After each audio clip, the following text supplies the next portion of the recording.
కాదు. గతంలో ప్రభుత్వంలో ఉన్నప్పుడు, ఆ తర్వాత ఓడిపోయినప్పుడు కూడా ఆ ఓటమికి కారణం ప్రత్యక్షంగా మాట్లాడకపోయినా ఏదో ఈవీఎంల వల్ల ఓడిపోయాం, లేకపోతే 151, 175 అయిపోయావు అన్నట్టుగా మాట్లాడారు. ఇప్పటికి కొంతమంది మాట్లాడుతూ ఉంటారు. ఇప్పుడు ఈ ప్రస్తావన ఎందుకంటే, మీరు గెలిస్తే అది మీ గొప్పతనం. కూటమి నేతలు ఎమ్మెల్యేలుగా ఇవాళ గెలిచిన వాళ్ళు కష్టపడి ఎప్పటి నుంచో రాజకీయాల్లో ఉంటూ ప్రజలకు అందుబాటులో ఉంటూ వాళ్ళ గెలుపు మాత్రం గాలి గెలుపు. ఆవిడేమంటారు, గాలి ఒక పదం వాడారు, నేను వాడట్లేదు. సో అంటే ఆ గాలి మాటలు, గాలి చేష్టలు ఇవన్నీ గాలి పార్టీ నాయకులకి పేటెంట్ రైట్. ఇంకా మాట్లాడితే మీ ప్రభుత్వం అప్పట్లో చేసింది కల్తీ నెయ్యి, దాని వ్యవహారం సిట్టు కూడా నివేదిక ఇచ్చింది. కల్తీ మద్యం ఇప్పుడు జరుగుతున్న వ్యవహారం స్కాము. అసలు అంతెందుకు కల్తీ ప్రభుత్వం, ఎందుకంటే బటన్లు నొక్కుతున్నాం అన్న ఒక భ్రమలో ప్రజల్ని మభ్యపెడుతూ 5 ఏళ్ల పాటు కాలం గలిపేసింది గాలి ప్రభుత్వమా కల్తీ ప్రభుత్వమా? ఇదే వాళ్ళు తెలుగుదేశం పార్టీ నేతలు, ఆ మాటకు వస్తే కూటమి నేతలు అడుగుతున్నమాట. అంటే ఈ పేటెంటు, ఈ లేబులు ఎవరిది? వైసీపీది కాదా? నాసిరకం మద్యం తాగించి వేల మంది ప్రాణాలు పోవడానికి, ఆ కుటుంబాలు రోడ్డును పడడానికి కారణమయ్యారు. ఇది నిన్న డిప్యూటీ సీఎం పవన్ కళ్యాణ్ ప్రస్తావన.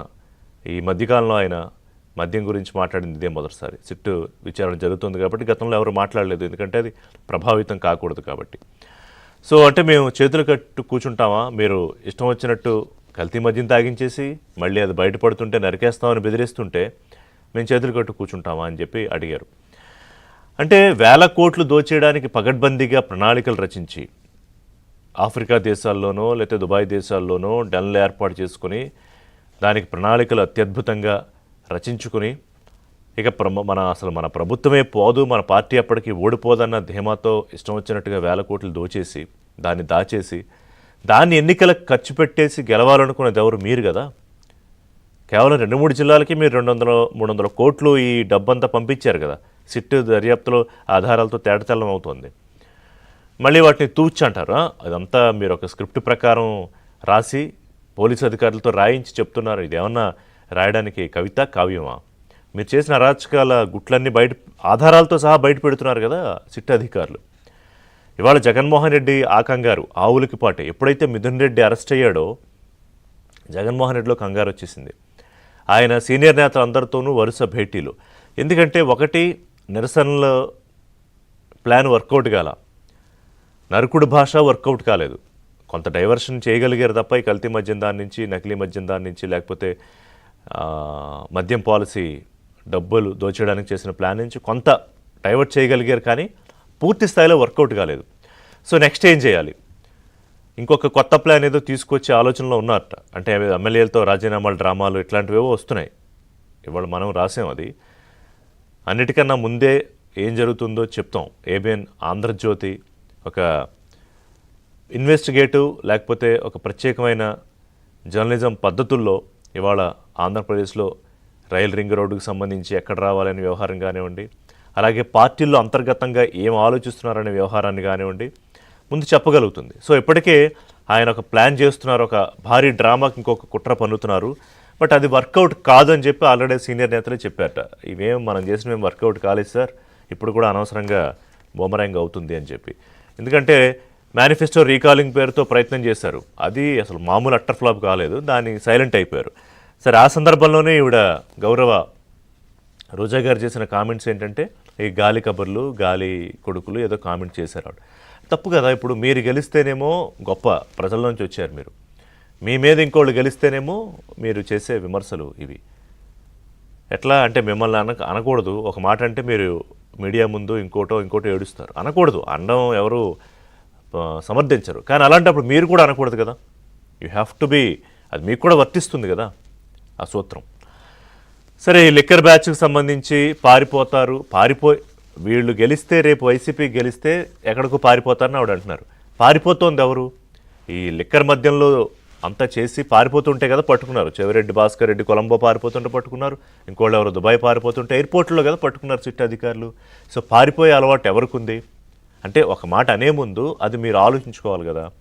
సో ఈ వైసీపీ నేతలకున్న అలవాటు, ఆ మాటకు వస్తే జగన్మోహన్ రెడ్డి గారు మరి ఓడిపోయిన తర్వాత వైనాట్ 175 అన్న తర్వాత దారుణంగా కనీసం ఆ 175లో అటు 17 కూడా రాకపోతే ఆయన ఇప్పుడు బెంగళూరు పారిపోలేదా? మరి రోజా గారు ఆ మాట గుర్తు చేసుకోవాలి కదా. సో ఆవిడ ఇంకోటి ఏమంటారు, పవన్కి పిచ్చి ఎక్కువైంది. ఎస్, ఎందుకు ఎక్కువైందంటే ఆయనకి ప్రజల పిచ్చి పట్టుకుంది. అందుకే ఆదివాసీలకు జోడు పంపిస్తాడు, లేకపోతే అక్కడ రోడ్లు వేయించాలని ఇంకోటి చేస్తాడు, లేకపోతే ఇంకోటి కావాలని ముఖ్యమంత్రి గారిని అడుగుతాడు. అసలు వీళ్ళ బాధ ఏంటంటే ఆయన ఆ రోజు చంద్రబాబు నాయుడిని కలిసి ఇదిగో మనం కలిసి పనిచేద్దామని, దానికి చంద్రబాబు నాయుడు ఓకే అని, తర్వాత బీజేపీ వచ్చి కలిసి ఎక్కడైతే వైసీపీ ఆశలకు గండి పడిపోయిందో, ఇక అధికారం కళ్ళైపోయిందో, అందుకని పవన్ కళ్యాణ్ అంటే కోపం. ఇంకా ఆయనకి పిచ్చి పట్టింది అంటారు, ఇంకోటి అంటారు. ఇంకా దానికి ఆయన పార్టీ నాయకులే సమాధానం చెప్తారు. అందుకే ఆయన అన్నాడు, మీరు నరికేస్తామని పిచ్చి పిచ్చి మాటలు మాట్లాడితే మేము ఎదురుగట్టు కూర్చుంటామని చెప్పి. ఇంకో ముఖ్యమైన పాయింట్ పవన్ కళ్యాణ్ చెప్పారు ఏంటంటే, గత ప్రభుత్వం అంటే వైసీపీ హయాంలో ఆ డేటా తీసుకోవాలి, నేను తీసుకుంటా, ఆరోగ్యశ్రీ కేసులు హఠాత్తుగా పెరిగిపోయాయి. దానికి కారణం ఏంటంటే ఈ నాసిరకం మద్యమే. సో ఇంకా దాన్ని డీప్గా విచారణ చేస్తే ఈ హాస్పిటల్స్తో కూడా ఏమన్నా కుమ్మక్కయ్యారేమో అనుమానం వస్తుంది. ఎందుకంటే మీరు డబ్బులు దోచేయడానికి ఎప్పుడైతే అసలు జనాల ప్రాణాలు పోతాయనే విషయాన్ని కూడా మీరు గుర్తుపెట్టుకోలేదు, గుర్తున్నా పట్టించుకోలేదు. కారు కింద తొక్కేస్తే మా కార్యకర్త అని ఎంత సింపుల్గా మాట్లాడారో, ఇక ప్రజలు పోతే ఏం పడుతుంది. సో ఈ హాస్పిటల్స్ దాని మీద కూడా చర్చ చేయాలి. ఎందుకంటే అత్యంత హానికరమైన 2002లోనే ప్రముఖమైన ల్యాబ్లు ఈ మద్యానికి సంబంధించి రిపోర్ట్లు ఇచ్చాయి. ఆ ధృవీకరణ పత్రాలు లేవు, ప్రమాణాలు పాటించలేదు. అలాగే కొన్ని ఏవైతే కలపకూడదో ఆ కెమికల్స్ని కలిపేశారు, ఒక ఎడిక్టివ్ కెమికల్స్ని. ఇవన్నీ కూడా బయటకు వస్తున్నాయి. అంటే నరాలు, రక్త ప్రసరణ దెబ్బతినేలాగా అప్పుడు చేసిన ఈ మద్యం వ్యవహారాలు, భాగోతాలు ఒక్కొక్కటి బయటపడుతున్నాయి. సో ఇవాళ దీని నుంచి తప్పించుకోవడానికి, లేకపోతే దాని నుంచి డైవర్ట్ చేయడానికి రకరకాల రూపాల్లో మాట్లాడుతున్నారు వైసీపీ నాయకులు. ఒక చిన్న బ్రేక్ తర్వాత ఈ అంశం మీద చర్చ చేద్దాం.